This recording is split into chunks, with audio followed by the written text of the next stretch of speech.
Yummy, yummy.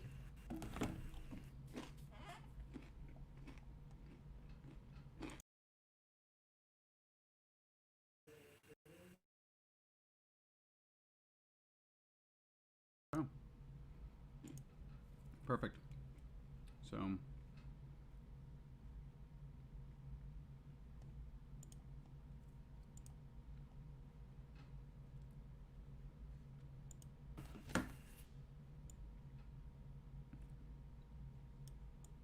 hmm. So currently I have the live stream going, but I'm trying to think if I actually want this to be how it records. Just because I have two things that I'm not sure if they're completely working up top.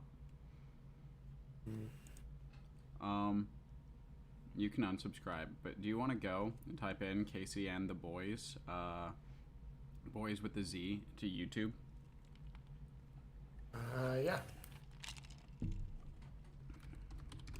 And I'm gonna check on it as well. This to be how it records.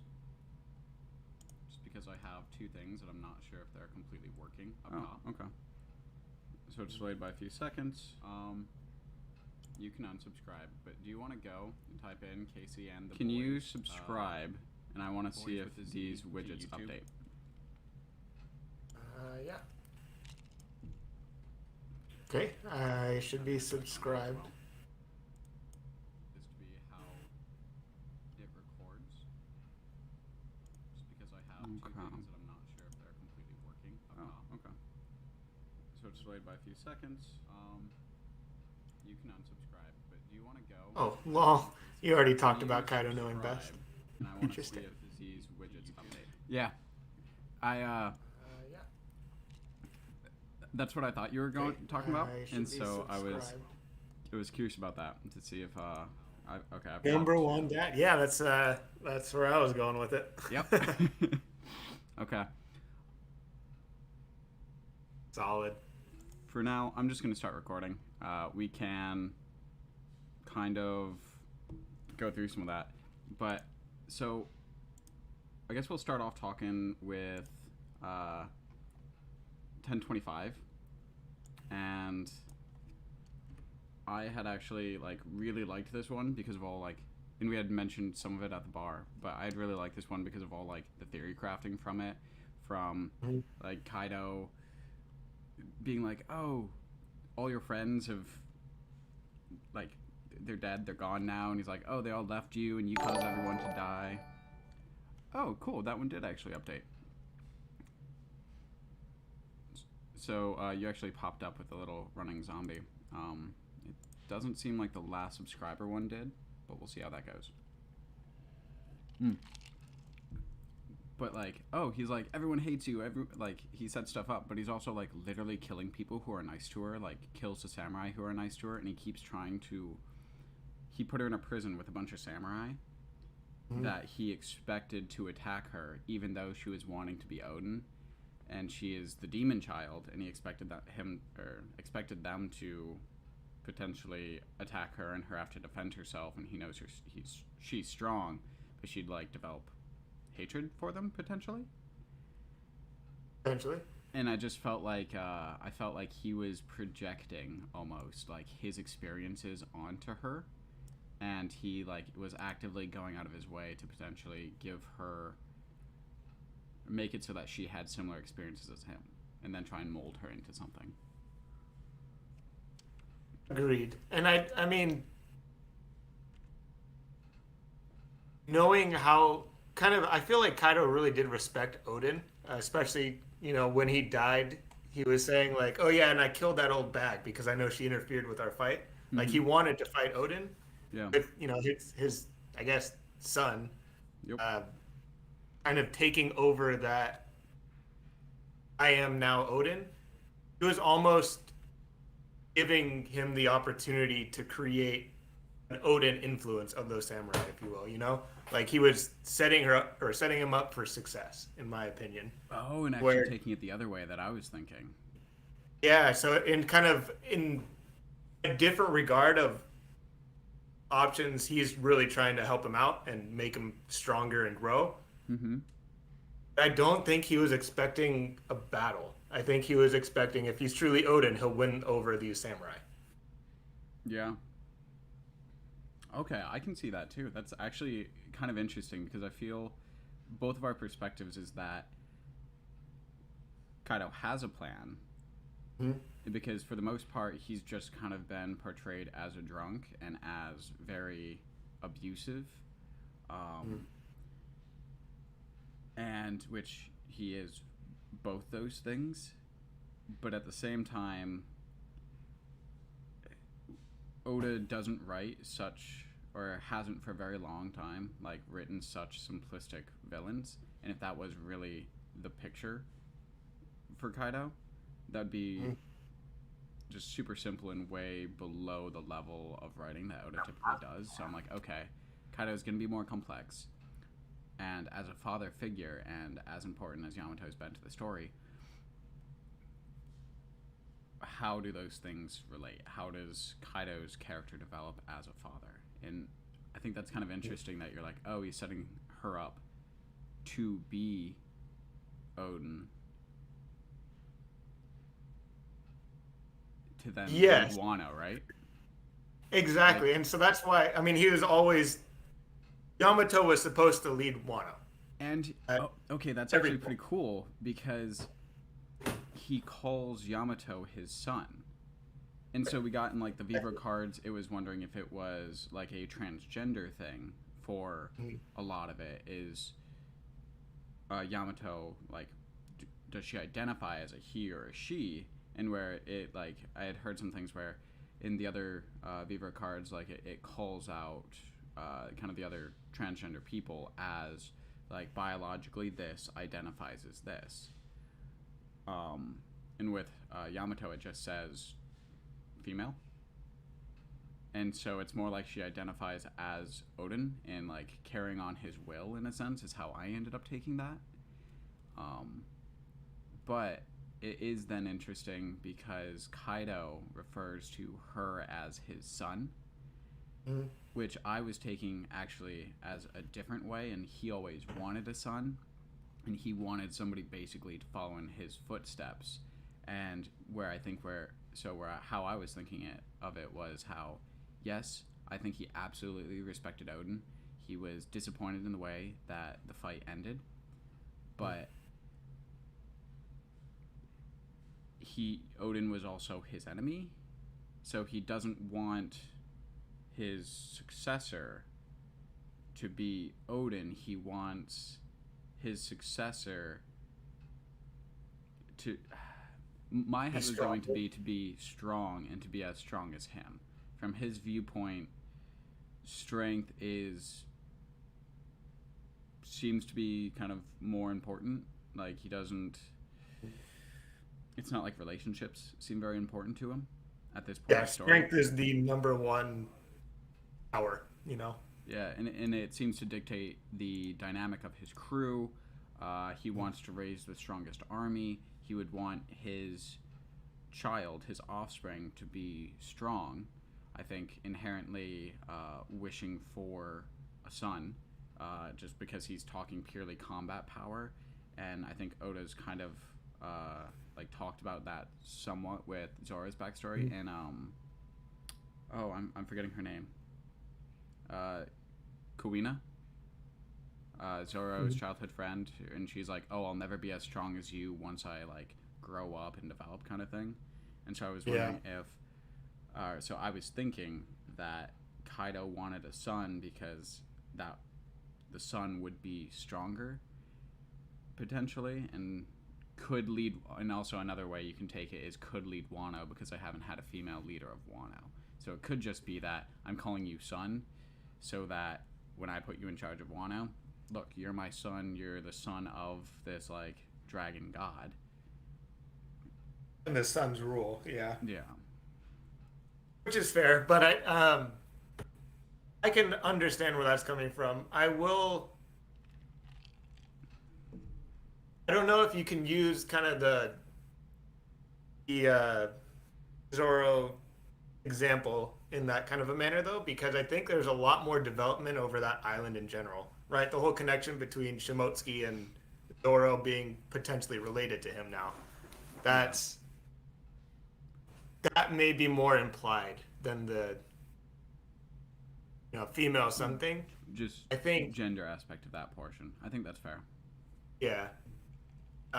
So yes, I can really see both sides because obviously Kaido being strength based and his crew, I mean, is men, right? Like his top three leaders are men.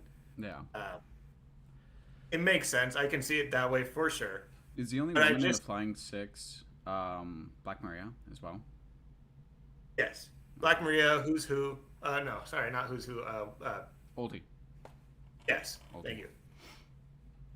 Okay. Um, so it's not only males, at least Yeah. in the overarching structure of his group. Fair. And then I think, at least from what I was reading, I forget who was presenting it, but it's more so. I liked the argument better in which Kaido refers to Yamato as his son, Mm-hmm. as if he's identifying as Odin and calling himself him, he's respecting Yamato in that regard. He always refers to him as Odin. He said, "Okay, if you're Odin, this is it. Like I'm gonna treat you as Odin. You are my son now. You are." I hated Odin. I wanted to fight him. I wanted to kill him. Get it? Congratulations, you win. I'll respect that. So Yeah. it's more of a Kaido's respect of Yamato trying to pass on his will to Yamato. I think there's a lot of backstory we have to fill in, especially with the whole Rocks pirate in general, right? Mm-hmm. How Kaido, Big Mom, Whitebeard. I mean, we know Whitebeard isn't a bad dude. He Yep. was him and Roger were more or less friends, right? They were still enemies, but enemies really. It seems Big like Mom just respectful wants to create her rivals. family. So that Rock's pirate development, Rox's goal was to really destroy the world, right? Get rid of the world government, just in a probably an evil way. Mm-hmm. But Kaido going to Wano in the first place, ruling Wano again, he's drunk because he's bored. When he was fighting Odin, he's like, "Oh, finally, you're the one I've been waiting for." He's waiting for somebody to come up, probably Joy Boy, but somebody who is going to destroy the world government. Someone Mm-hmm. who, if they can't beat him, they have no hope of beating the government. But Kaido's waiting at Wano for a reason. Wano is the centerpiece to that I, world destruction, the dawn that's going to come. I like So I that. think Uh, him, two things training actually. Yamato to be that right hand person to whoever's going to destroy the government. Yeah. Because it's not going to be Kaido anymore. Rocks Pirates thought it was going to be them. They lost. So Mm-hmm. Kaido now is trying to pass on his will of either it's me or you, but somebody has to destroy the government. Yeah. Uh, yeah, I can see that. Actually, I like that with him kind of passing on his will, having that objective, but it seems kind of interesting with him also wanting to die. And so halfway through what you were saying, it kind of seems like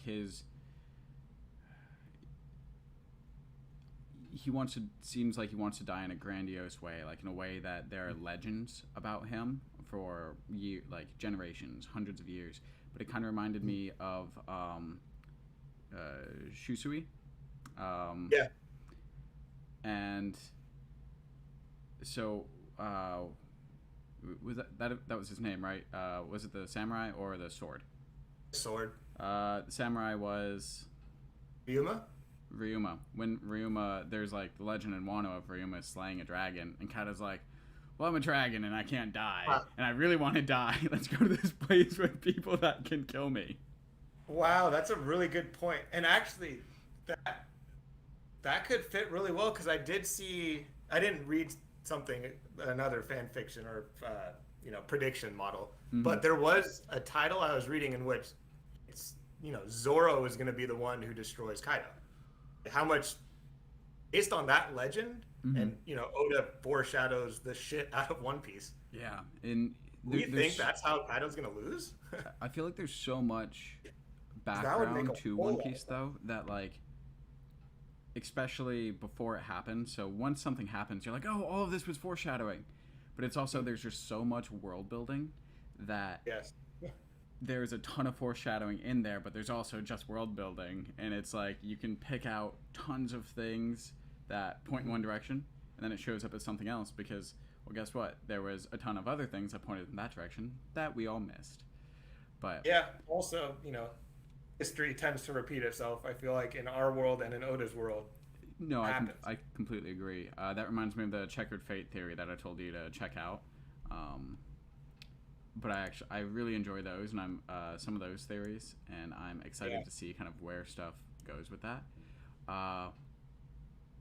But do you think there's a world where Kaido is maybe not raising Yamato to be the second person as he tries to fight the fight against world nobles and kind of like take over the world kind of thing, but instead raising somebody to potentially try and kill him? Just being Maybe. just you were talking about him being supportive of Yamato taking on Odin's will, and Odin's will being actually protecting Wano. Yeah. I'm wondering if Maybe. the actual support of his child, that I think we both agree that there is some kind of support and plan for Yamato's development from Kaido, and I'm wondering if there is a crossover between that and his desire to die. Potentially. I think, like, I feel like Kaido knows his time has passed. Mm-hmm. Where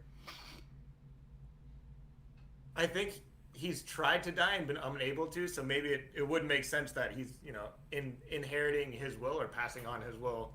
He just wants someone to kill him. He doesn't really care who it is, but someone to be able to do so is what he's maybe after at this point. Yeah, when Luffy was first up on one of the early times when he was up on the rooftop with him, maybe it was just before he got cast down this last time, said that he wasn't Joy Boy, right? Yeah. So he was specifically waiting, potentially on Joy Boy's return, reincarnation, whatever it may be, and potentially be that person to take him down. Also, that just brings up, how does Kaido know about Joy Boy? Is that from the Rocks crew? Is that from other developments? But he seems to be knowledgeable about a lot of really old things, and I don't think, like, we've gotten a ton of hints to it, but I don't think people have really given Kaido any credit until more recently about, maybe he's not just a drunk, and kind of what they expected from him. And they're just like, we hope for more, not we know there's going to be a ton more.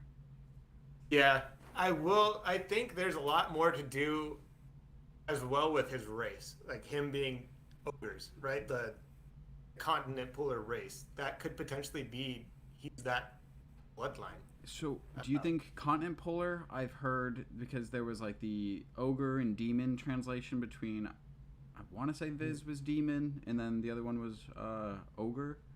But I was curious about potentially the demon race being maybe separate from the continent pullers or adjacent to, versus direct descendants. Because I've heard a lot of conversations of direct descendants and some arguments for it and some just kind of assumptions.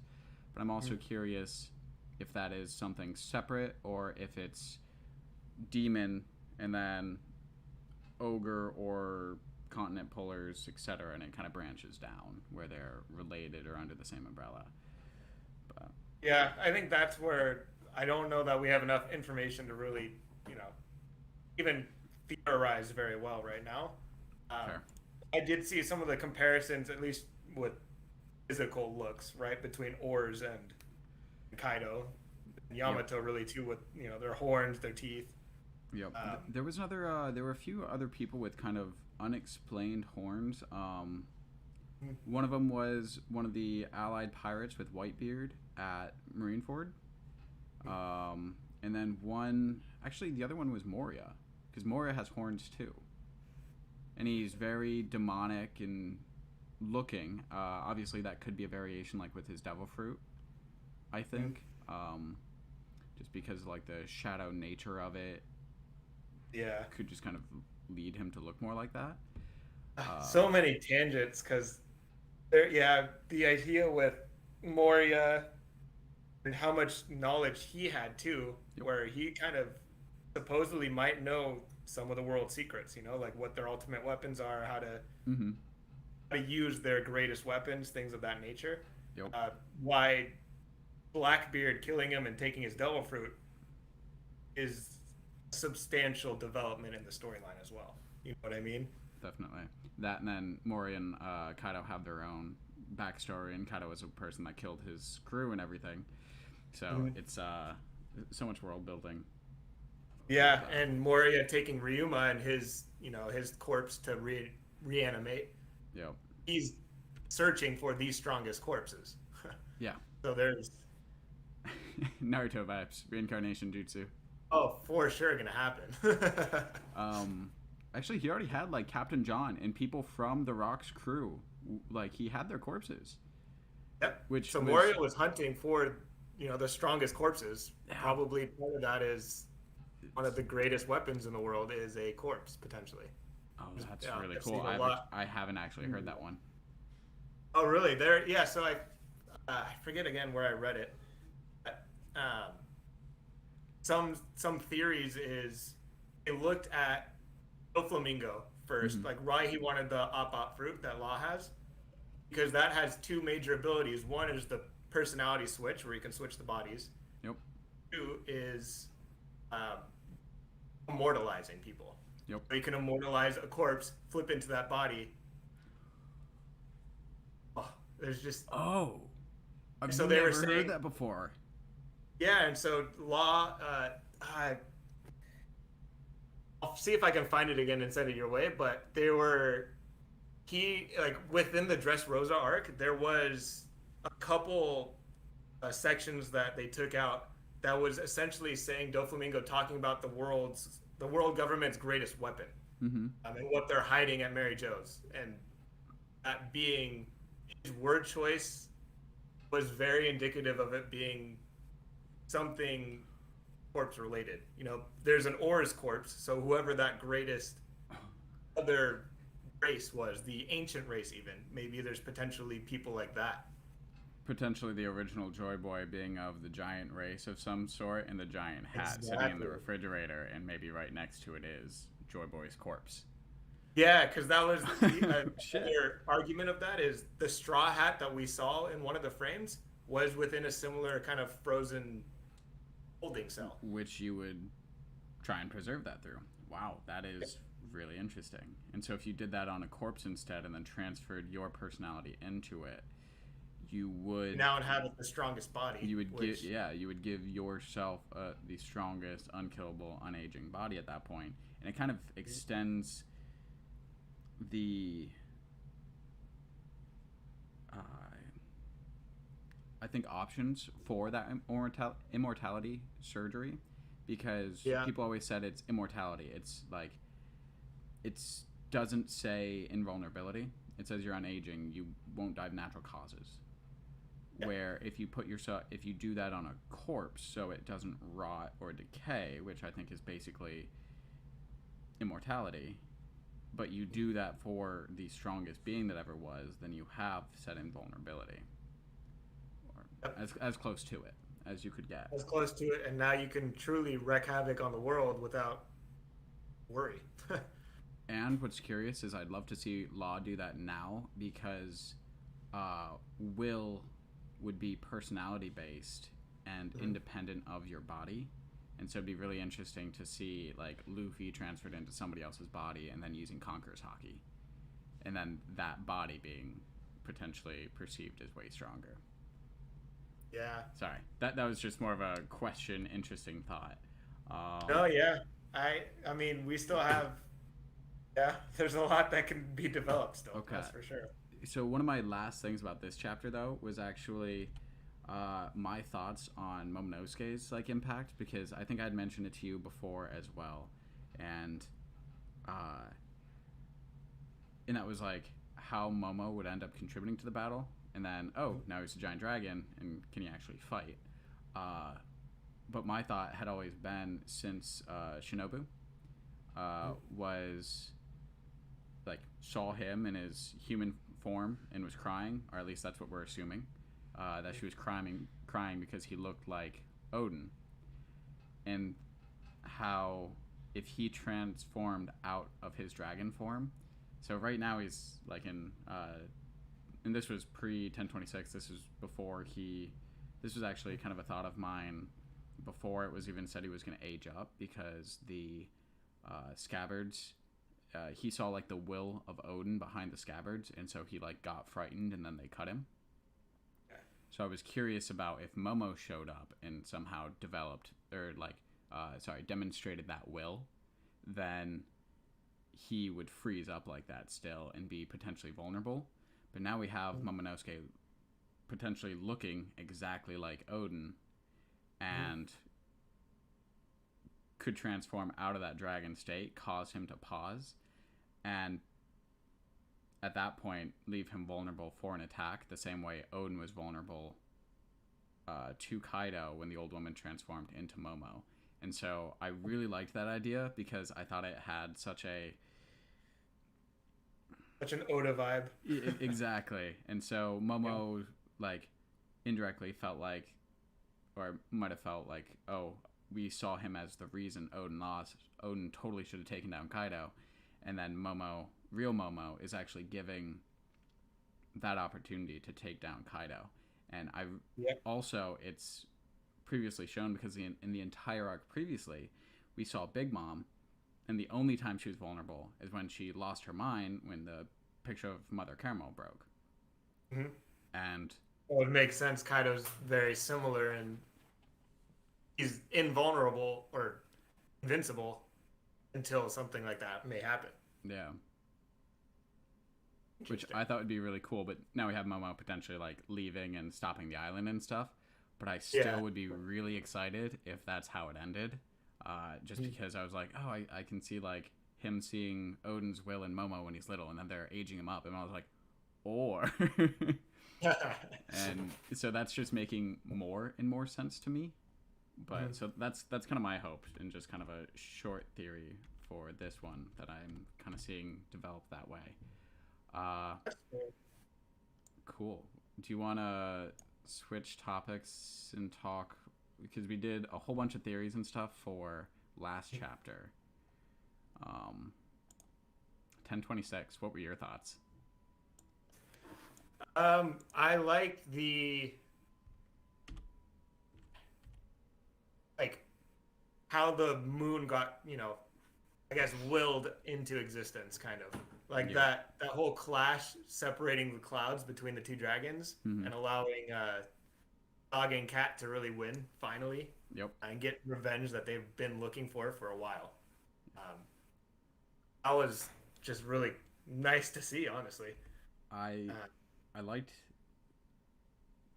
that, and I liked how it foreshadowed. Like, it just kind of was like very quick foreshadowing at the beginning of the chapter for that. Like, haha, if you had one more punch on me, you'd be fine. And then Luffy brings back the moon, brings back hope, which I thought was kind of interesting, because hope a lot of times is associated with Dawn, and there's so many Dawn parallels in One Piece.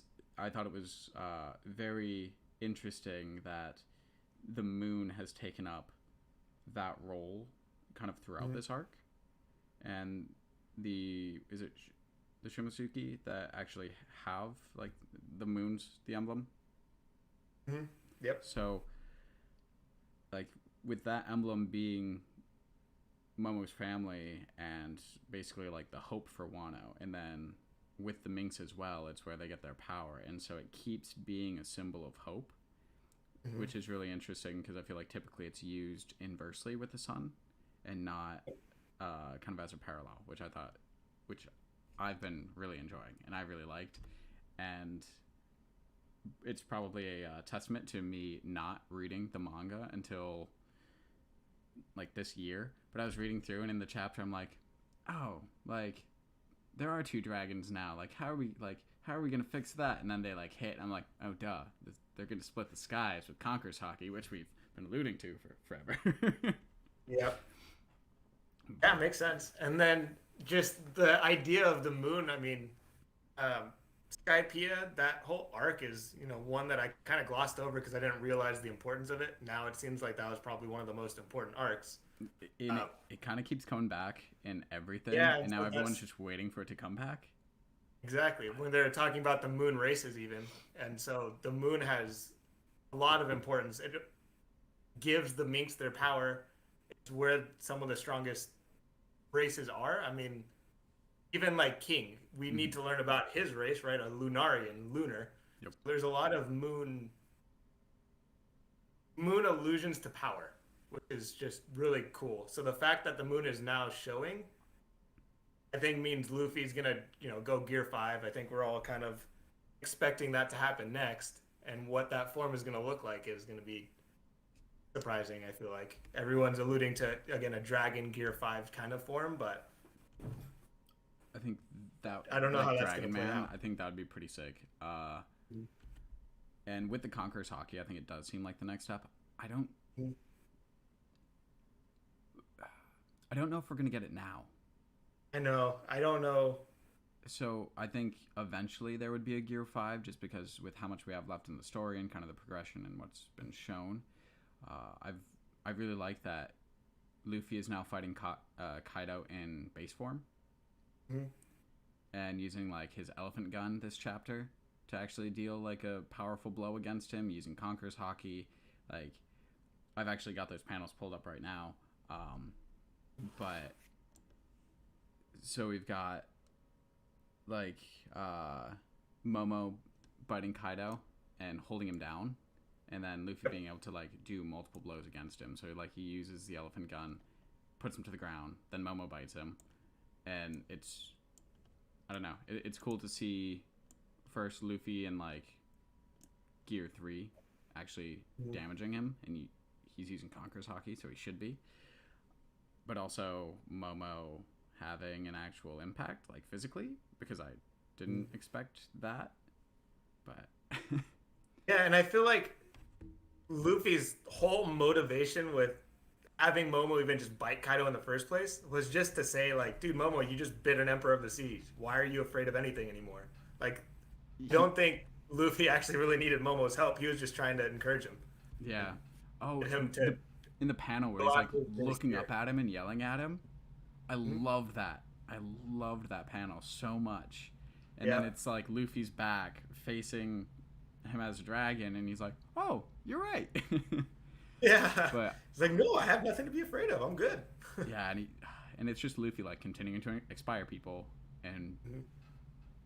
bring people around him as he does. But no, Yeah, I thought that exactly. was that panel actually might have been my favorite part of this chapter, Agreed. which is kind of interesting because we just took down Perospero and Jack and had a Conqueror's Hockey like Showdown. yeah.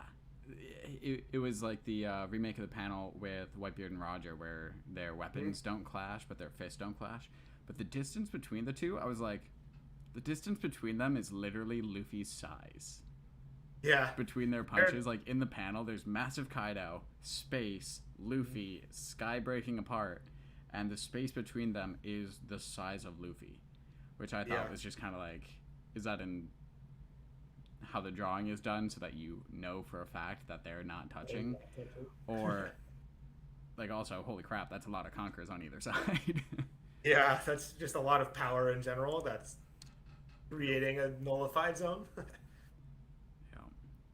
But yeah, I'm looking at that panel now. I love that. But Agreed.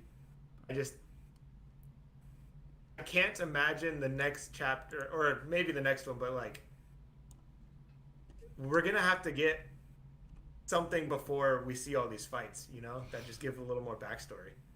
I think we've been very heavy so far, and we've kind of like really flown through a lot of fights.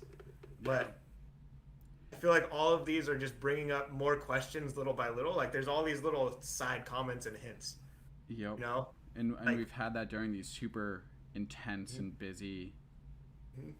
interactions, and there's kind of been no breath.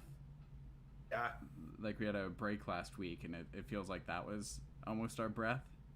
Mhm. But with the last chapter, there's so much to talk about, to look into, to think about, that it didn't even feel like One Piece was on break, because Yeah. like all the YouTubers I watch were still like they were making videos kind of throughout the week. They had 4 videos on this one chapter because of all the or 1025 because of all the theories. Some of them we were talking about, and we have tons more to go into, which I think we can switch back to in a bit. But yeah, I mean, yeah, even like the last chapter, just bringing up multiple things with the Lunarians, with Sanji, with Zoro. Like, it's insane. there's a lot of development that needs to be kind of filling in the gaps. I can't, and I don't know. I don't imagine Luffy is the only one to fight Kaido and win. I feel like it's just too straightforward. There Yeah. has to be more to it. He might deliver the final blow, but I mean, Yamato and Momo are still there to help. Mm-hmm. But I don't know that they're going to be there the entire time and nobody else, you know? Yep. So, did it say in this chapter? It was like talking about kind of the state of Yamato when the dude was kind of like announcing, or Mm-hmm. it Bruised and had like bloody. that she was like bloodied and bruised and basically was taking a beating, which obviously is expected. I don't think. I think some I people don't were think he was talking going to about win. them like Yamato standing toe to toe with Kaido, and she's kind of at this level, and he's going all out against her. And my thought is, okay, it makes sense for her to be bloodied and bruised. Despite what Kaido said, I don't think he was going all out against her. No. And yeah, that's kind of my take on the situation. I think she'll be able to contribute and still be involved, but I am curious about how much left she has to how much she has to give. Yeah. I mean, kind of same way with Marco, right? He was done. Yep. Their purpose was to stall, and they've served their purpose. Fair. I'm excited for Zoro and Sanji's fights, though. Same. I really love how they're doing the duel fight. I think that's Oh, just a their really cool back-to-back development. panel in this talking about like, oh, like that can't be Momo, and they're like, no, that can't possibly be Momo. I know. And it's like, Nope, not oh, they're Momo. talking about a pink dragon, and Luffy just yelled Momo. It's not Nah, Momo. not It's the other pink dragon named Momo. Yeah. The other pink dragon that never existed in the world because there's only one dragon, and that's Kaido. Yeah. Yep. But no, I love that though, because they're literally announcing everything on the rooftop, and they're like, no, it can't be. It's not Momo. Yeah, wouldn't make any sense. That's, yeah, no. I love that. But them back to back is really cool. I want to see a lot more on that, and then I'm excited to obviously see Luffy and Kaido and see how that develops. Yep. Okay. Yeah, I just imagine a lot more talking between their fight. Like, even just between Kaido and Luffy. Like, I'm waiting for Kaido to realize that Luffy might be very significant in the Dawn, you know? And realize he might be Joy Boy or might be whoever he was kind of waiting for and looking for this whole time. Yeah, exactly. Or at least who he believes is going to be the one to disestablish the government. Yeah. It's kind of interesting because I feel like with other shows, when you have talking during a fight, you are naming your attacks or like monologuing. And in One Piece, you're like, I can't wait for them to talk in the middle of this fight. They're going to tell us so much more about the world. I want to learn more about the world and their motives and who they are and why they're doing the things they're doing. Exactly. And it's like, no, talk during your fight. Come on, talk shit. Please. I know, talk shit. Talk shit, get hit, but play. Yeah. No, I love it. Okay.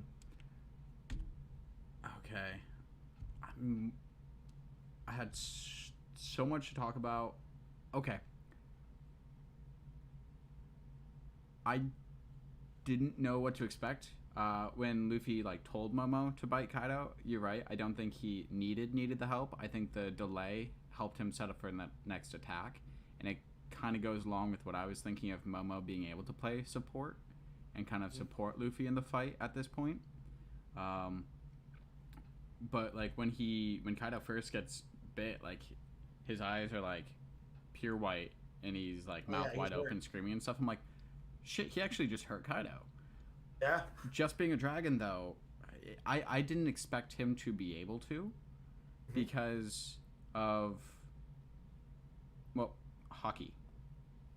Dragon versus dragon, teeth versus scales. Sure, the teeth, like they're the same beast, but then I always thought once you applied like Kaido's armament or his conquerors around him, he would never be able to hurt him.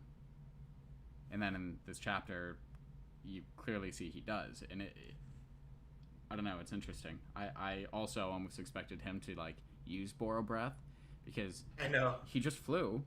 And so Luffy's like, cool, like, Momo, I choose you. Use Boro. Like, I use know. Well, blast I breath, love use that Boro too breath. when Kaido was like starting for it, and Luffy's like, "Dude, Momo, now's your chance. Do something to stop it. Like, do the same breath."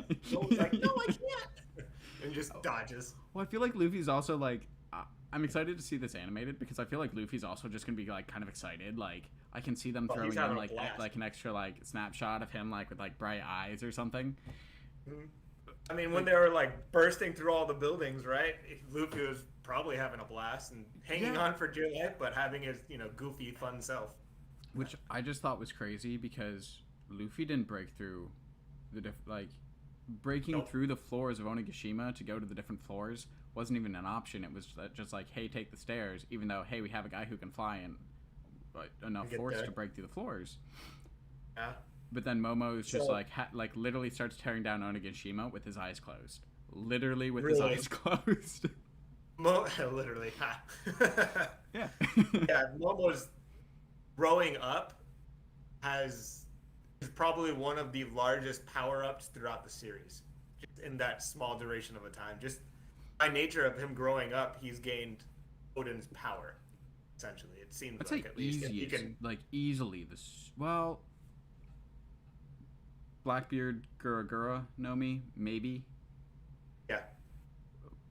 but I don't even think so because Momo went from a small child who literally couldn't get away from Conjuro and was like stabbed in them, tried to run away, got the shit beaten out of him, and Conjuro's like no slouch. He's one of the stronger people in this arc, but he just bit Kaido, like Kaido's screaming because he just bit him, like, and he went from that to this in like 10-20 minutes. Oh, not even. Didn't they say like they were gonna reach the capital in like 15 minutes or something like that?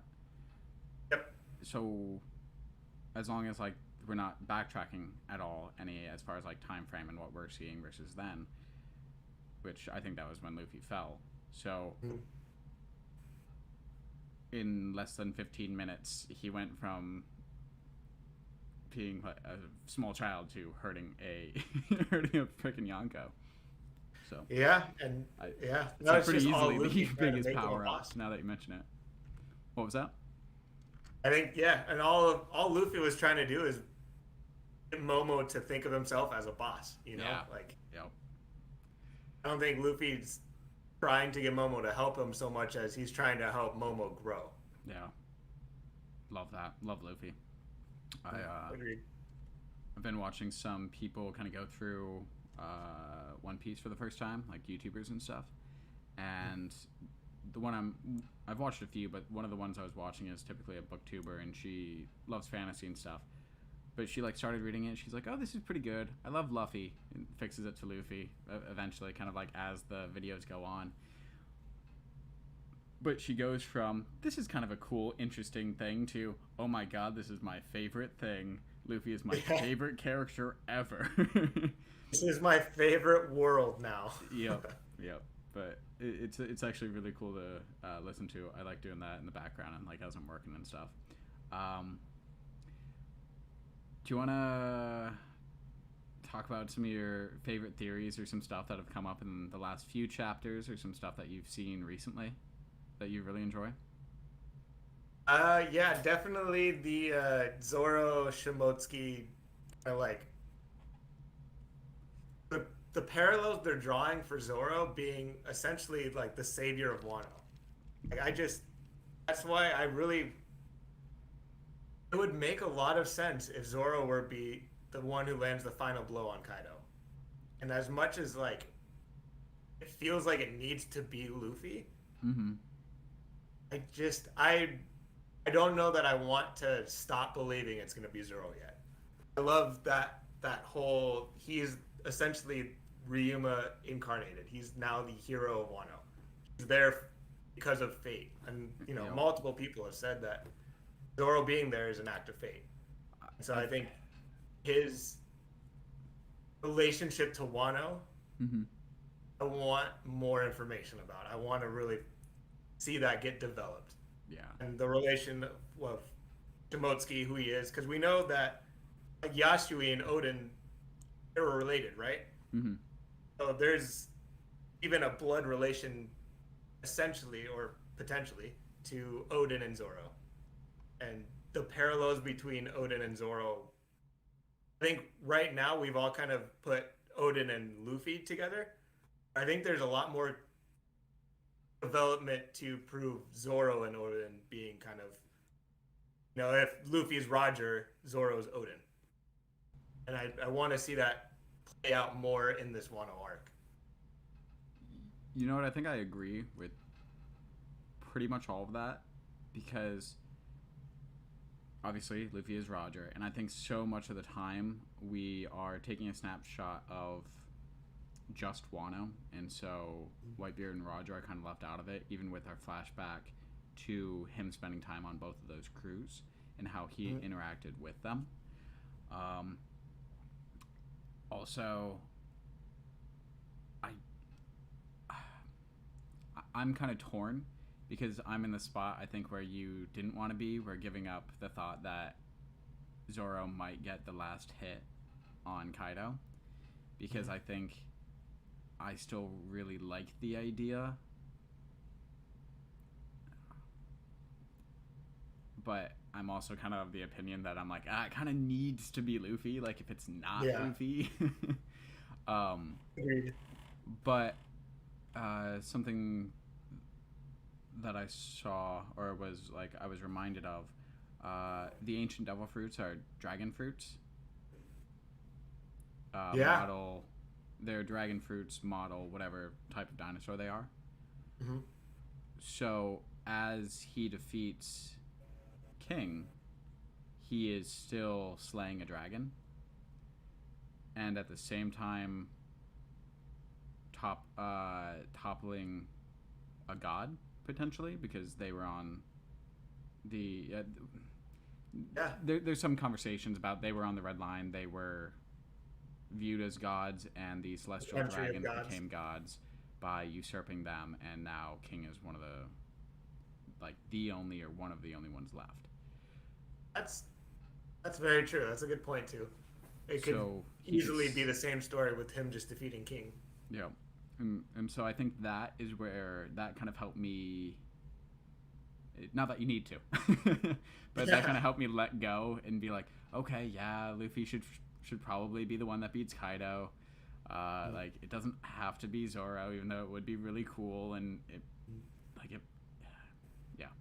it's kind of like back and forth because I think both sides are like, but this makes so much sense.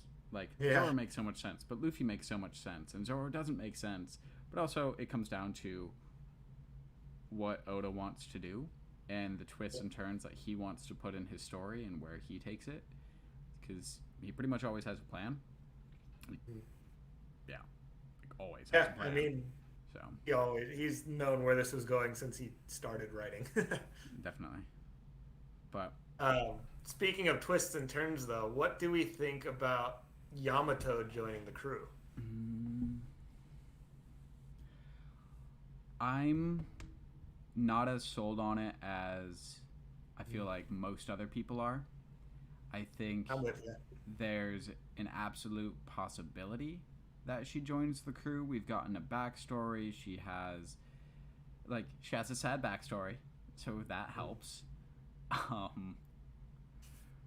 Actually, that probably helps more than anything, really. Yeah, that we got most, a sad backstory. not all of it. I think it'd be really cool. I always appreciate the new dynamics. I actually really appreciate Brooke in the crew. I liked the fact that he always wanted a magician, got Brook. I like, oh no, brain fart. Glue. Fishman. Okay. Who's the fishman? Kimbe. Jimbei. Thank you. Sorry, I'm just like complete brain fart. Happens. Like Jimbei's been foreshadowed for so long, but I think I stopped being excited about Jimbei like joining the crew during the Fishman Island, probably, because I think like before the time skip when he kind of helped save Luffy, was present there at the end, helped him get through stuff. I was like, it'd be really cool for him to eventually join the crew. And then we saw him in Fishman Island, and I was like, okay, cool. We get Jimbei. That's an awesome like power spike to the crew. This situation is awesome.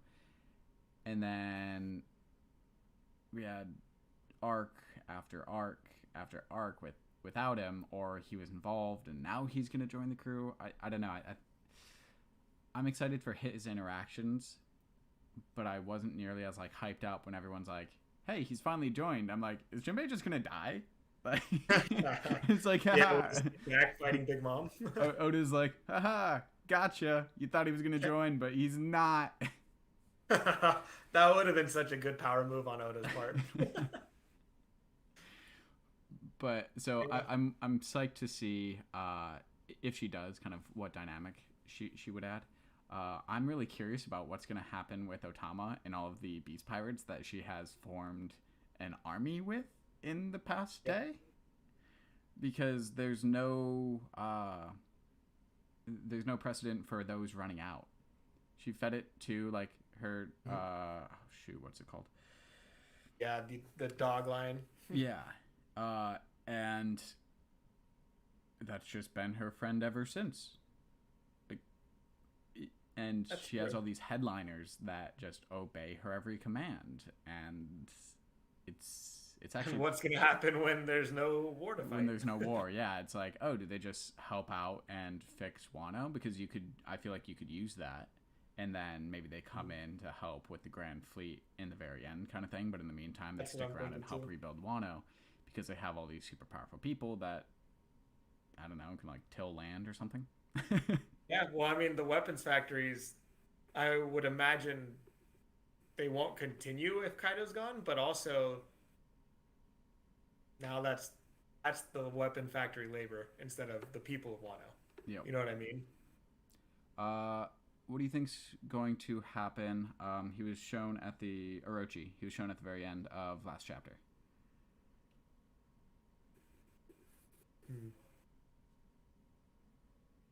What do you think? I don't see them killing him in cold blood. I don't see him actually dying.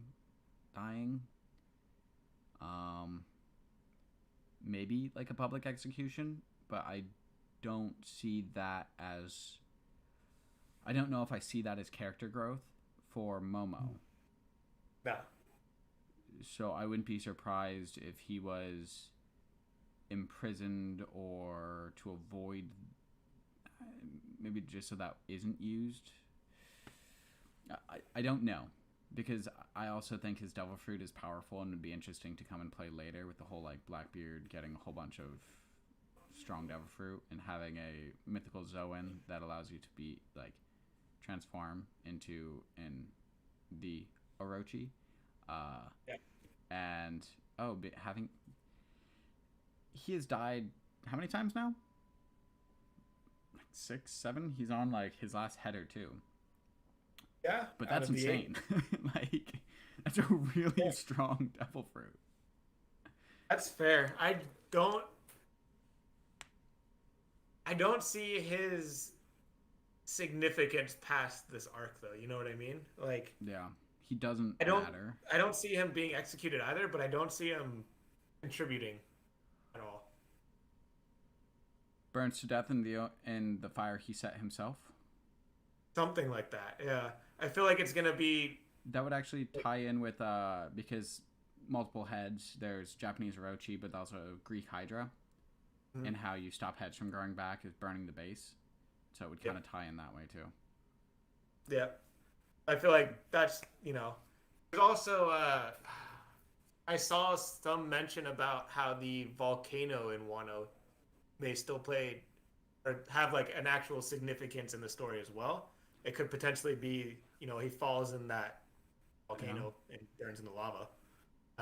But they were saying how the whole idea of sea stone, how it takes away powers, that's formed from something within this volcano. Because like sea stone was pretty much invented at Wano, right? They're the only craftsmen who are able to do anything with it. It has all of these sea properties. I think it's basically the only substantial source for it. I think it was said to be like the only source, but we also have the island clouds for Skypiea that are made from it going into the sky. So it's got to be like in the oceans itself, just in very low concentrations or something. Well, so that's where volcanic ash and it coming directly from that volcano and the amount of clouds that volcanoes make when they erupt, you could probably make all of Skypiea with that. Yep, that was one argument that I saw at least.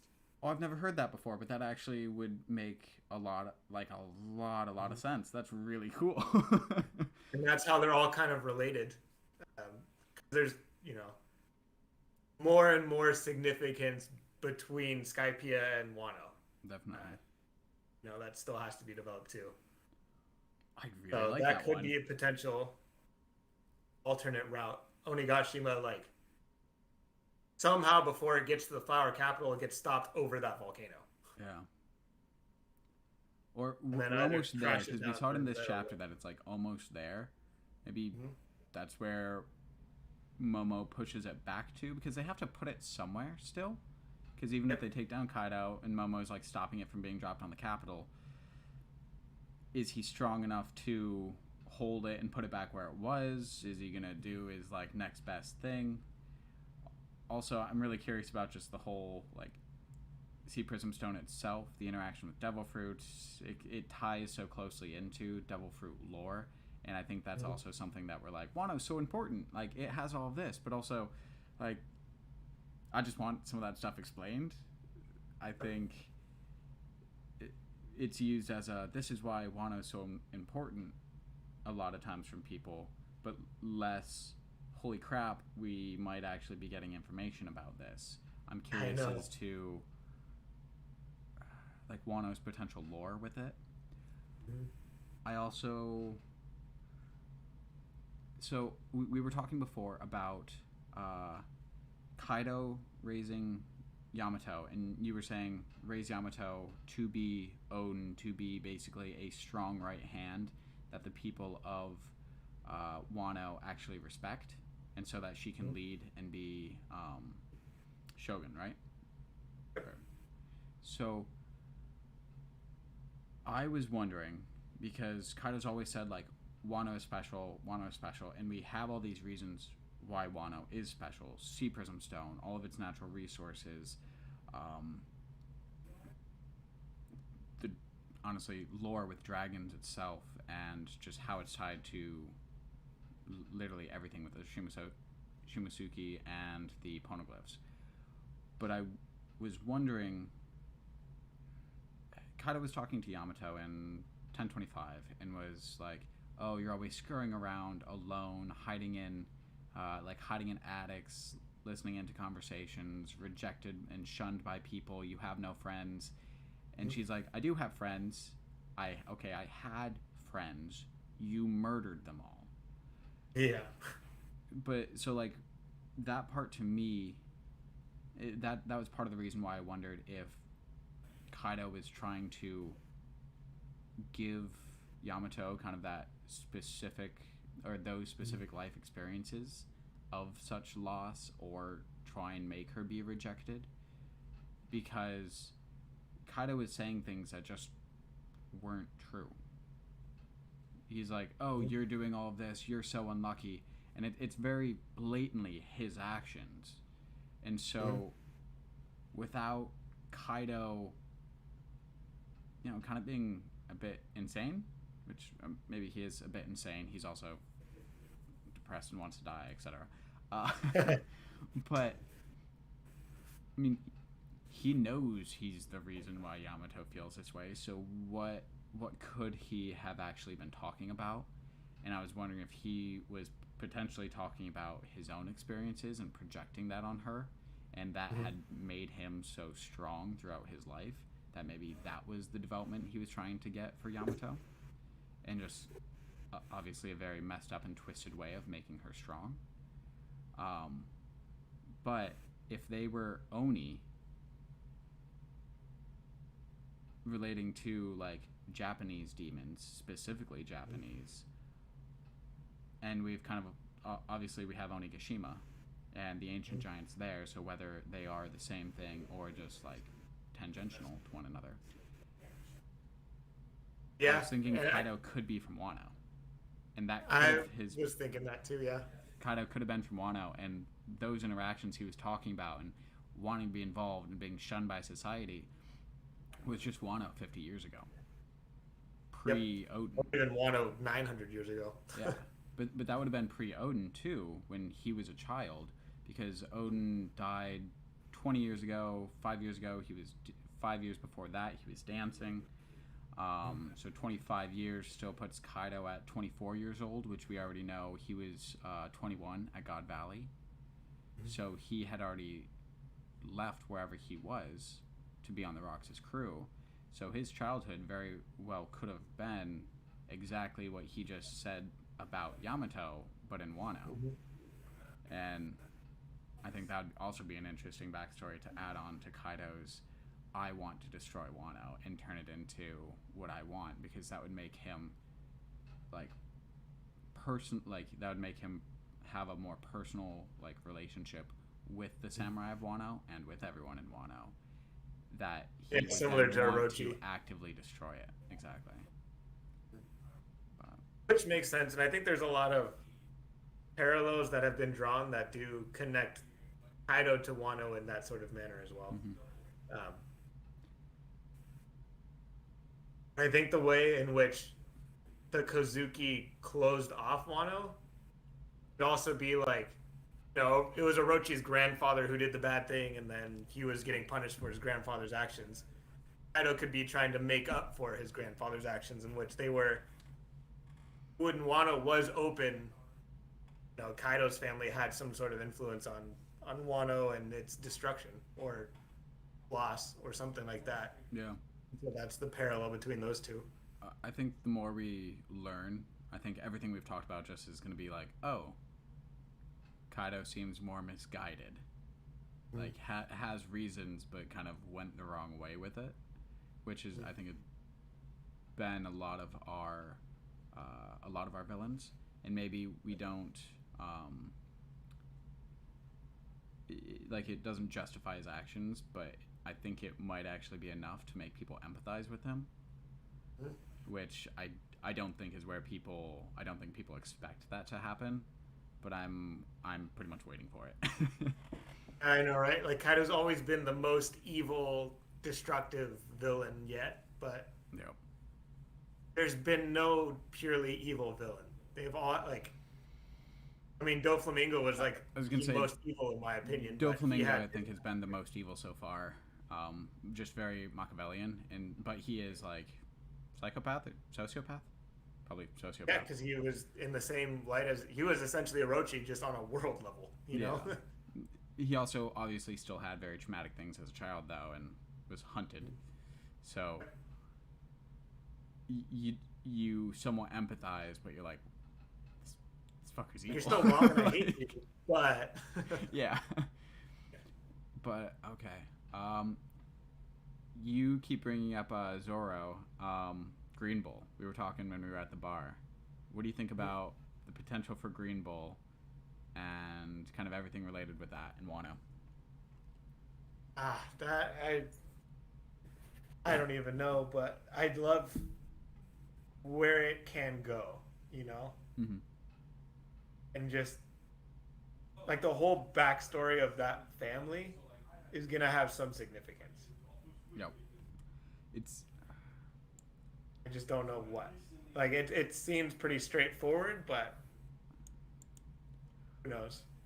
I want to know stuff for sure and not Mhm. like just speculate. Because we still haven't like it seems like we know who Green Bull is, but Mhm. we still haven't actually seen him. We obviously don't know for sure.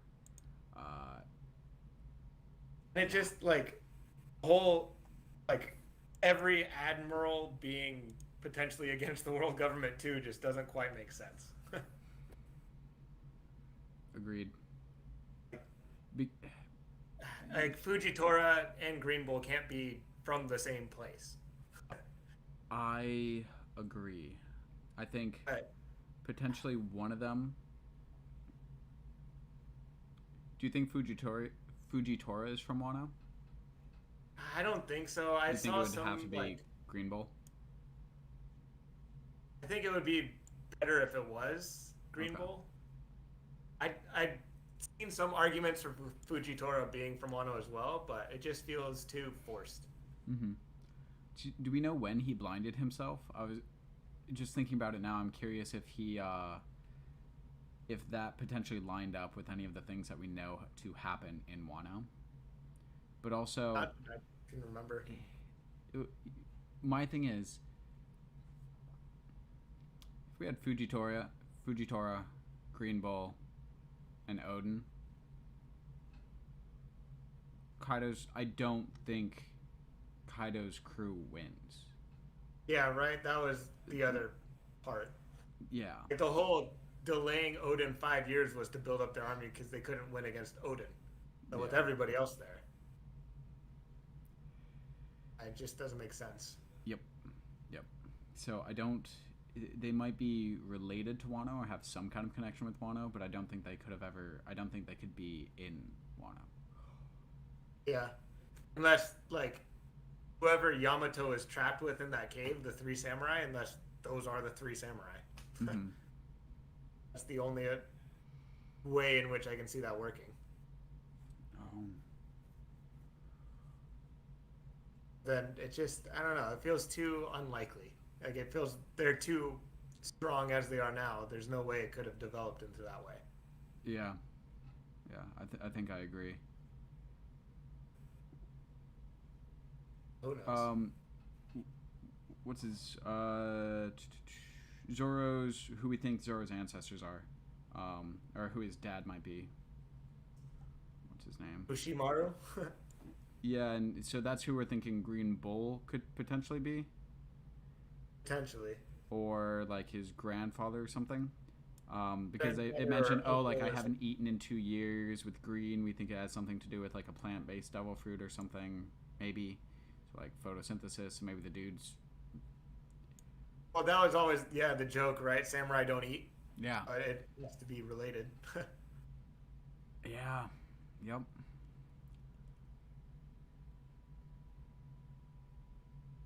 If he hasn't eaten in 2 years, Whitebeard died 2 years ago. I'm thinking, There's a did relation. anything else happen 2 years ago that would have caused like a more religious man to be like, I will now fast? I am now never eating again because I'm sad. Well, there's like a lot of like Buddhism in Wano, in Japan. It's like the dominant religion. And obviously there's a ton of relation to Zoro and all that too. So I kind of look out for those connections as well. I'm not the best with those because it's not something I know a ton about. But yeah, it really does seem like Green Bull would be the one from Wano, and I'm just really curious about Fujitora then. But also, Where he came from, what his backstory is, yeah. in general, I think those were some of our original questions. Like when you do a world draft, and you just happen to grab these two random dudes from the world that aren't associated with any kind of world power, and they are immediately strong enough to be admirals Yeah, without any kind of anything. any development in the Navy. Exactly. Like, oh, you'll work for us? Cool. We'll make you one of the like top ranking people ever. You get to be our strongest. It's yeah, like it's insane. Like why not vice admirals? Why admirals? Because yeah, they have to be ridiculous. But and where could the people come from? I think that's why we think Wano, because they do have really strong people, or at least maybe originally Wano, and then got lost or ended up in a small island in the East Blue, teaching people how to like fight with swords. Exactly. They created their own little village. Yeah, and so I think that's very much so an option, because I don't, and I think that lines up because I don't think, because they would have left long before Kaido then, and so wouldn't have been around to help, and even thinking, oh, let's go back to help, I don't think any of the individual admirals, Fleet Admiral, yes, for the balance of powers to work in my head, I don't think an admiral is as strong as a Yonko. I think it's basically around their commanders are slightly stronger, but the thing that allows the Yonko to be their own force, even though none of them ally, if two of them ally, that is the strongest body of power in the world. Kaido and Big Mom, the world government's like, shit, that's enough power to actually destroy us. So that wouldn't be the case if their admirals were as strong as, or just a step under Yonko. A Yonko are a step above them. So if he is an admiral, he's strong enough to be immediately promoted to an admiral in the Navy, it doesn't mean he can still go fight and beat Kaido, and he was already long removed from it, so that maybe takes out. Agreed. And with Wano being closed off, they would have never even known, potentially. Yeah, so exactly. It makes sense that they left early, and they do have origins from Wano, but they don't have a relation with Wano at this point, or even within the past. Because did Whitebeard even know? I think we wondered that for a while, and I might be mistaken, but I don't think Whitebeard knew, because we thought if he had the relationship with Oden, at least over that 5 years where he was dancing, Whitebeard comes back, and Whitebeard plus Oden and the commanders and stuff, you've got two almost Yonko level. You have Whitebeard, and then you have Oden, who could already beat Kaido. I think it's just done. It keeps popping into my head. The barrier fruit is so damn strong. Yeah. And they said in Dressrosa, this barrier is strong enough to withstand an attack from an emperor, and so we're like, King Punch, and it's like, oh wow, that's supposed to be enough strength to be equivalent to an emperor, and we're like, it's not, but we blocked it. Cool. And then you see it block Oden's slashes, and you're like, oh shit, that could have killed an emperor. Was that punch as strong as the emperor? And either way, those barriers just stop it. Holy crap, that one of the strongest. It's probably the ultimate defensive fruit. Yeah, absolutely. And you can form it and make it into stairs and stuff like that. With a refined control of that fruit, you make a barrier around somebody, you start shrinking it. Have their own Yonko can't break out. You might not be able to shrink it past a certain point because of their strength, but they can't break it. You might not physically be able to shrink it anymore, but they're not going to break it. So they could potentially just suffocate. And it didn't seem like... I don't know if the old dude was stressed when he stopped Oden's slashes, or if I thought he was just smiling because he's like, ha, you can't break this. But yeah, there was the implications of that worry. fruit is insane. And Bartolomeo, awesome. Just a fanboy. Yeah, I know, he's so funny. I love it. I love His how whole they goal talk. was just to be Luffy. They talk about it. He's such a degen.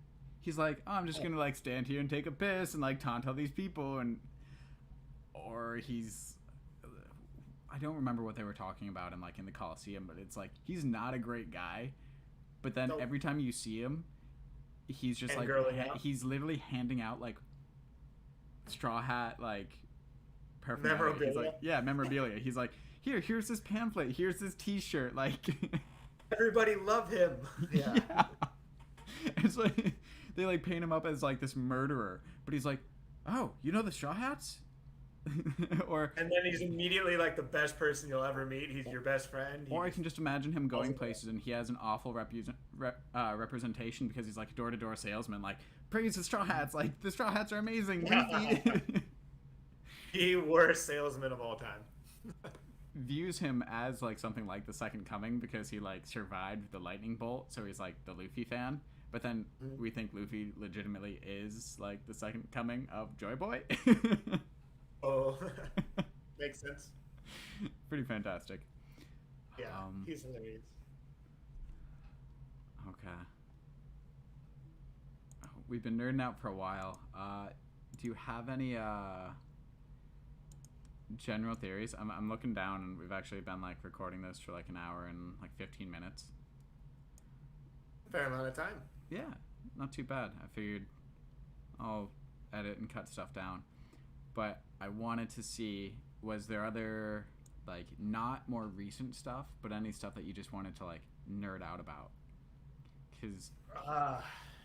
yes and no. Yeah. I mean, there's a lot of theories, right? One that I just saw recently is, like, why did... You know, going back to the first episode and like chapter, recently one of the chapters was Who's Who saying, you know, Luffy stole the devil fruit, or he was the one who ate the fruit that the Navy was guarding. Yep. That Shanks stole. So, what is so important about Luffy's fruit that Shanks stole it from the Navy? This, you know, guy who used to be the Cypher Pole's like top Cypher Pole agent. To be thrown in Yeah. jail because it got stolen and he failed. Like, one failure. But, one and done, yeah. Yeah, that's... Like, what is so significant about this fruit? And so there's been a few theories I've read on that. Yeah. I've heard one about giants and giantification and stuff, and, like, mimicking the devil fruit like they did with the dragon fruit, potentially to be able to make giants. Potentially that, or how Rocks had the lightning fruit that Enel had on Skypiea, and rubber directly counters the lightning, and so that's why the Navy, in fear of, you know, Rocks 2.0 coming, needed that rubber fruit. Which would be really cool and tie into Enel coming back. Yep. And then just along those same lines, how they keep saying the fruit itself probably isn't like a powerhouse. It's not like the fruit is significant, but it's some sort of defensive act against Rocks. Yeah. And so relating to, well, does that mean Teach is related to Rocks, or Shanks was related to Rocks? Yeah. How they're creating all of these family parallels now. I'm so curious about Shanks. Right? Like, what is Shanks his... isn't nobody. Shanks being able to walk up and talk to the Gorosei, even as an emperor, like yeah, is no just problem. like, oh, by the way, I'm here. You're gonna talk to me, right? Yeah. And how Shanks is like holding the balance between the pirates and the Navy. Yeah. Yeah, and he's basically like, oh, he so is too, because he's like, hey, watch out for Blackbeard. Like, Whitebeard, watch out for Blackbeard. That goes to the Gorosei, hey, we've got to talk about this pirate. Please take him seriously. And nobody does. And he's sitting here and he's like, and he's trying to keep that balance, and he knows who's going to topple it. But it seems like, but it's so interesting for him to be talking to and kind of playing both sides for that balance when you know Luffy's going to come and topple that balance. And it kind of seems like he was trying to keep it for that time. But to what end? All those relations between how, like, Luffy and Ace, right? Like, Ace is the son of Roger, but Luffy inherited Roger's will. Teach and Shanks having a similar relation where, you know, Shanks is the son of Rocks, but Teach inherited Rock's will, or something like that, you know? When was God Valley compared to Roger finding Laugh-Tale? It would have been well before, because Roger and Whitebeard fought when Whitebeard was his own captain. So Yep. when he fought the Rocks Pirates, they were still the Rocks Pirates. Yep. So it would have been, at least 5 or 10 years beforehand, I would imagine. Yeah, probably at 2020. least. Don't know if we have like all the time frames for it. Was it? But yeah, I would have imagined it had to have been probably 40 or so years ago. That's what I'm thinking. They're all still kiddies. Because I mean, we know Shanks was like what, like 8 or like 12 or something when he was an apprentice pirate on Roger's crew. Mhm. So it kind of sets your time frame up that way. God Valley was. Oh wait, I actually just watched a teching video on this. If Kaido was 21 during God Valley, he's 59 now, so that was 48 years ago. Shanks isn't 48, is he? Because he's only. So 20 years ago, Roger was executed from current time. And he was probably around like 8 to 12. So he's like late 30 or late 20s, early 30s. He seems older than that though. There is a actual Library of Ohara has a nice timeline put together for One Piece things. I have that pulled up now. Maybe they have the God's Valley incident in this timeline.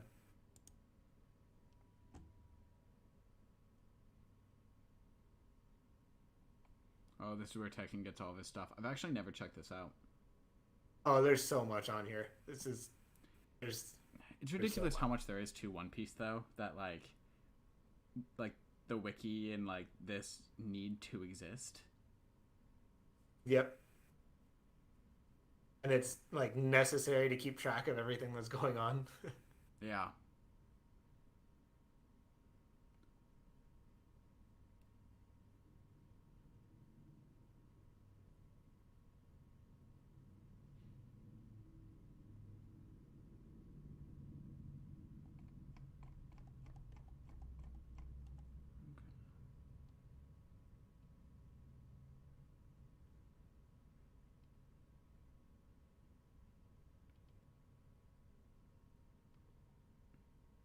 Yeah, I don't see it in here.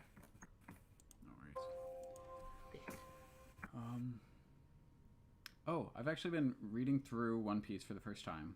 Because I watched the anime and then I introduced other friends to the anime and kind of over and over again.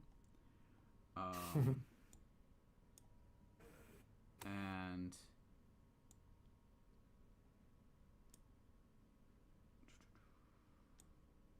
that's not what I want. Put that there. Okay, I can't. Oh well. So I've been reading the manga, and I just got past Syrup Village, which a lot better in the manga. Like, I watched the anime tons of times, and I could never appreciate Usopp, and it wasn't only until like post, like that decent amount post time skip that I was like, okay, I appreciate Usopp, I enjoy him, but for like the longest time, I just couldn't. Yeah. Reading it, I was like, okay, this makes a lot more sense. He's just less annoying in general. He's like less whiny, less everything. Less Usopp. Yeah, it's just like I feel like he's dialed up and not in like the endearing ways in a lot of the anime. But I was actually really curious because I was watching a video about them tying in Kaguya and basically like the ending of Naruto and the impact, or like how Kaguya is actually already foreshadowed in One Piece.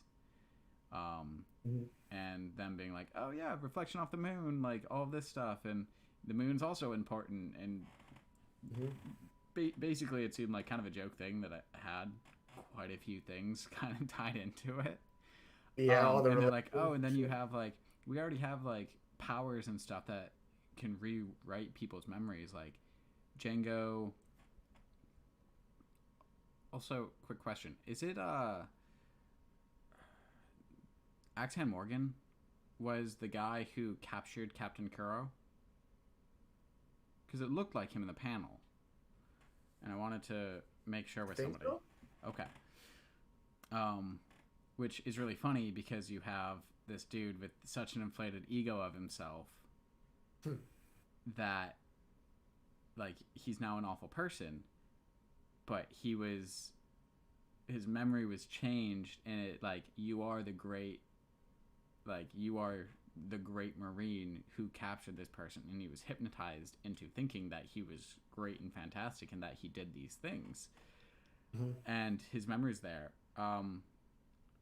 But I was wondering, like we saw the color thing as well, like another power that wasn't like said to be a devil fruit, like the in Little Garden, the girl that painted the colors onto Luffy's back, and then he'd just like attack somebody or just like stop moving. And we see powers Mhm. like that in One Piece occasionally that don't really have an explanation. But I was wondering about Django's and if it could be a devil fruit or something similar, because Mhm. in one of the SPSs, his like goatee, and obviously it could just be a joke too, but like they say that Django's like striped goatee.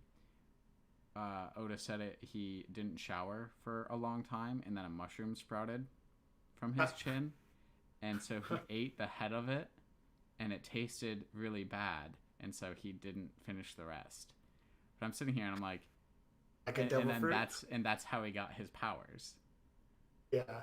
And I'm like, okay, could totally be a joke, but also you have a striped edible thing that tastes awful that then gave him magical powers. Did he literally have a mushroom like of a devil fruit grow out of his chin? Or had a mushroom grow out of his chin and then it became a devil fruit? Yeah. Because it's powerful as hell. Like Axon Morgan like still thought like years and years later Yeah. that that was the case, that he was this great marine and all these things. And so it's interesting just having another read through and having another perspective on things. I feel like these are probably like topics that people discussed 20 years ago, but it's nice kind of having my own perspective on some of the smaller things that have happened. Yeah. There's just so much that every time you go back and look at these things, you can find a new hint or a new clue or a new insight. You know, Still has relevancy today. that's kind of what I've been looking for as I do, because I've watched the anime so many times and listened to so many videos that just having like relevant stuff is like new relevant stuff is kind of what I'm looking for. Yeah. You can find it wherever you go almost.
Were you looking through the Library of Ohara still, trying to find that Yeah. timeline?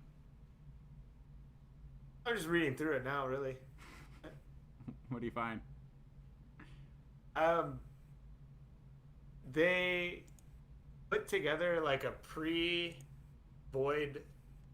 century where they're talking about potentially the uh, like Alabasta being a part of an alliance that fought against the greatest kingdom, which was known as the Ancient Race, and how the Minks and Wano sided with the Great Kingdom. And Yep. They had the Void Century then, in which they were fighting. And then after the Void Century is when the Alliance decides to join powers and form the world government. Yep. Which makes, like,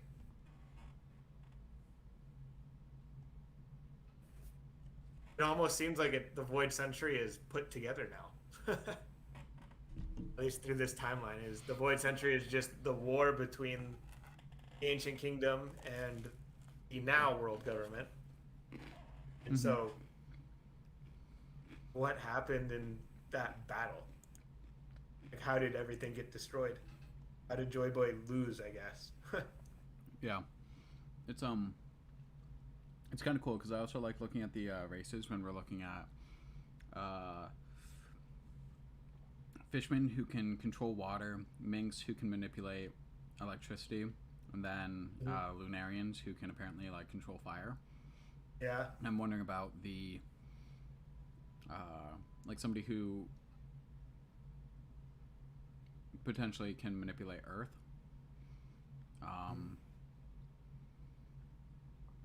Yeah, the giant race. Yeah, so that's where my head went to originally because of Seven Deadly Sins and Yep. also Morley. Yeah. But Agreed.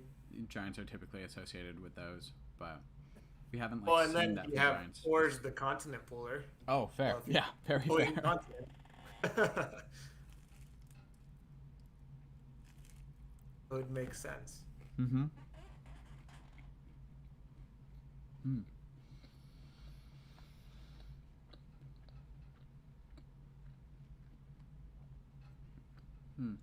What else? I'm trying to think if there was anything else I wanted to like nerd out about, or any other questions I wanted to pick your brain about. There's always more. Everything comes up, just not all at once. What do you think is cancer in One Piece? What I Cancer think is Survivor what? thinks One Piece is cancer. Ha! I'm just being an asshole. I'm sorry. Well, there it is. What? Nothing. Yeah, I mean, each their own. Um. Oh, what do you think about? I saw something that was saying Monkey D. Dragon isn't actually related to Garp. It's he might have married Garp's daughter, but Monkey D. Dragon might be a son of Bucks as well. What do you think about that idea?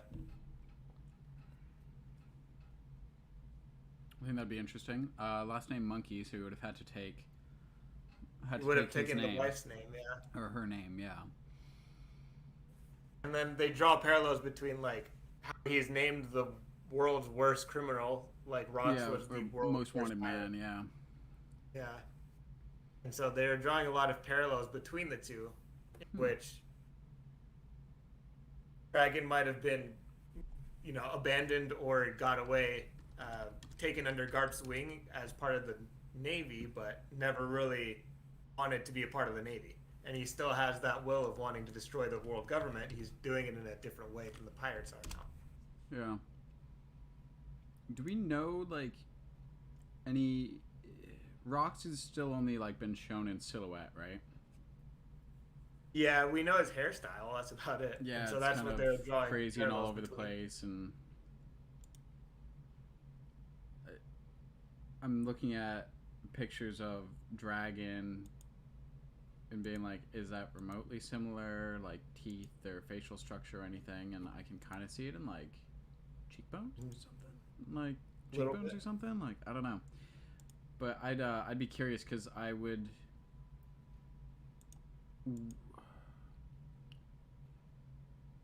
I don't know why, because I feel like most of them haven't been in One Piece, but look for some kind of like familiar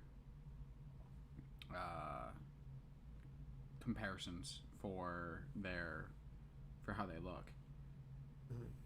But I'm trying to think from like father to son. It's not like Roger and Ace looked super similar. True. But Luffy's mom, though, if it's not Garp's daughter, and his dad and Garp's son is Monkey D. Dragon, any thoughts on who like what could possibly happen with his mom?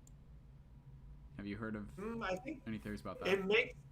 it made sense that Garp's daughter is Luffy's mom. Because he would always refer to Luffy as the child of his child, not the son of his son. At least that's one of the points that was brought up. And That's fair. I mean, if Garp was handed the child, it would make sense that Luffy's mom is the one who handed him away. I mean, we saw Dragon drop His him mom off, but has like, to be present. yeah, I Interesting. don't know. It just feels more. It feels like it could make sense. Yeah, I agree. But it's very grasping at straws still at this point. And then it kind of gives us some information about her where she potentially doesn't have to be something crazy or get tons of information about her, so that we still have some. We know she was a D, she's like daughter of Garp, and then as we just learn more about Dragon, as we know we're going to, and we kind of have to, that could kind of be like focused. Yeah. Uh, Who knows? If not, then it could be kind of like we don't really know much about Ace's mom yet either. Mm-hmm. Ooh. Back to more recent chapters though. Nico Robin, when she like destroyed Black Maria. Yeah. Black Maria has like a bounty of like 400 and something million. So she's like up there. And Yeah, Nico Robin kind of destroyed her too. yeah, like like once she took on that form, she absolutely destroyed her. And I think once it was colored, she wasn't like, apparently it wasn't armament hockey, it was like a form. Oh, really? I think so. I might be mistaken, but I don't know. I have so many like questions about that because we don't know anything about her father. We know her mother was very wanted. But I don't know, the whole like demon child thing and the parallels and importance that I think Robin has kind of, I feel like she's very much so like almost always on the side of things, but she's also where we get all of our information from, and she is pretty pivotal to in the role of the story as we gain information. Yeah, she's the connection to the Void Century, essentially. Yeah, and I feel like there's more that we get with her because I'm very curious about this power up, because she looked like they ended up doing the full art for it, I think. But Robin's double form, One Piece. She yeah, he ended up drawing it again.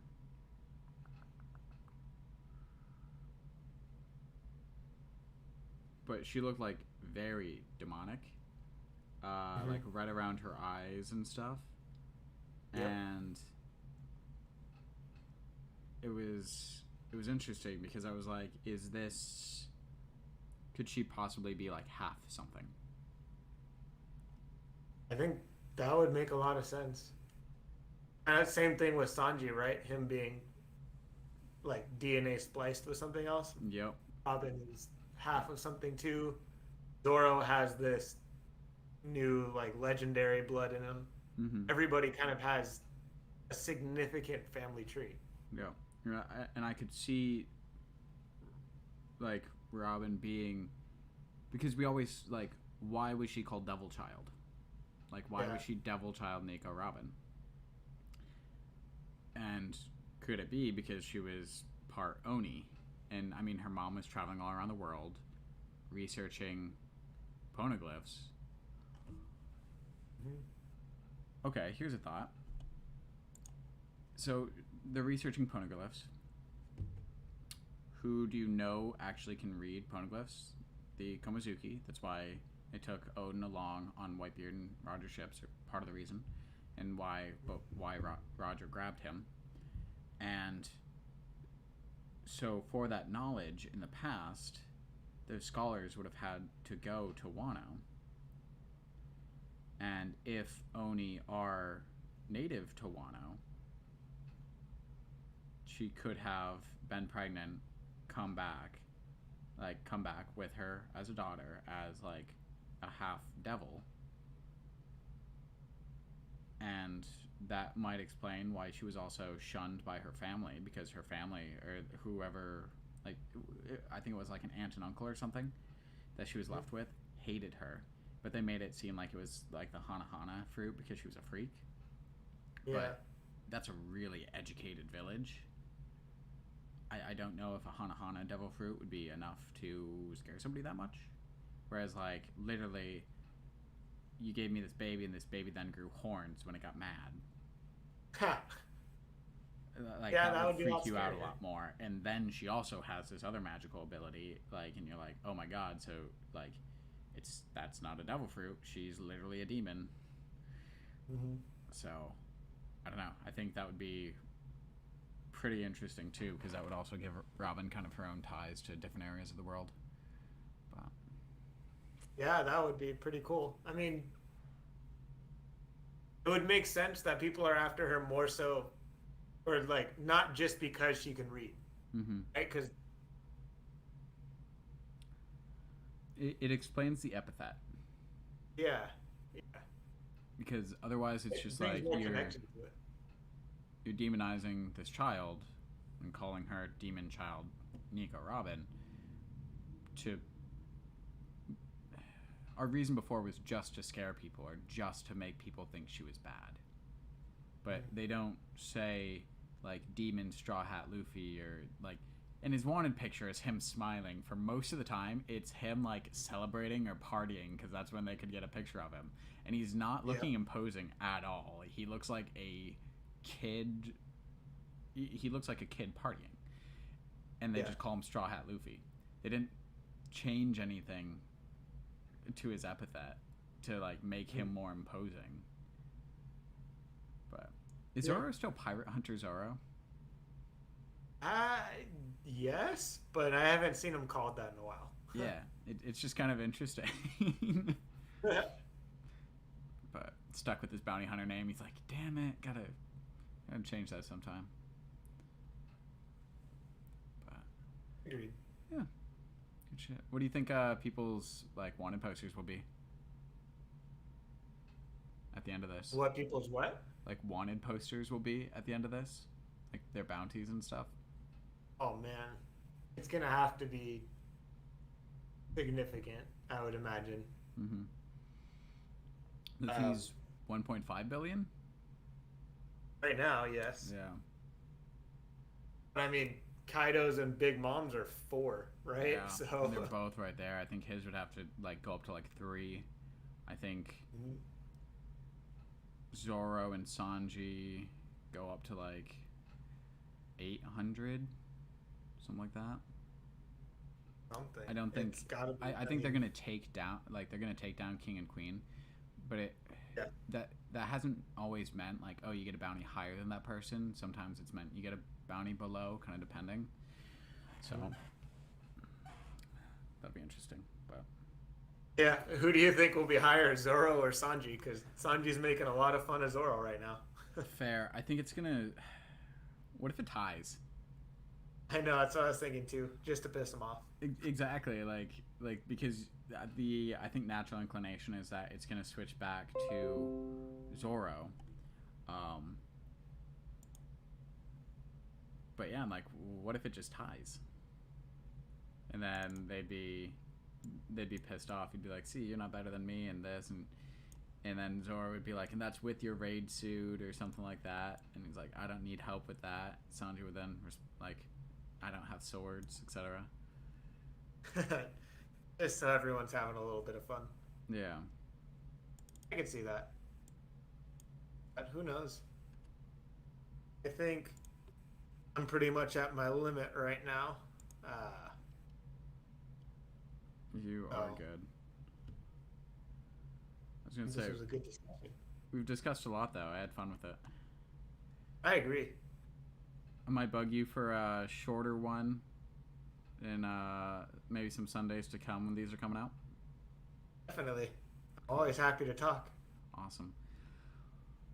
Well, thanks, Jordan. Yeah, this was fun. Cool. We'll catch you later. I'm gonna finish my pizza that's been chilling here as we've been talking. Watch some One Piece. Cold pizza. Cool. Good shit. Alright. Oh, well, talk to you Oh. later, bud. Sounds good. I'll talk to you later.